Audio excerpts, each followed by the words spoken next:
Մենք ունեինք արդեն անօդաչու թռչող սարքեր, ճիշտ է, հետախուզական, ինչպես մեր, այնպես էլ ոչ հայկական արտադրության, եւ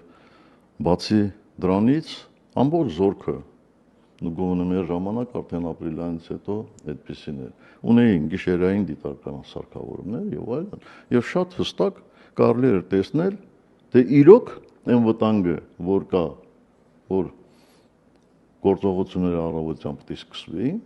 արդեն սկսվում են, թե չէ, որտեղ սկսելու համար հոյն դիրքում կանգնած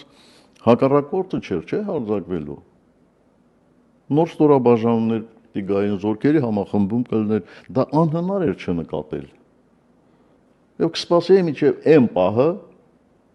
երբ իրենց առաջին հարձակումը լիներ, եւ կօգտագործեինք այդ հզոր միջոցները։ Եվ դա կարող էր բերել, ինչ ասեմ, նույնիսկ այդ հարձակողական օպերացիայի կանխարգելում։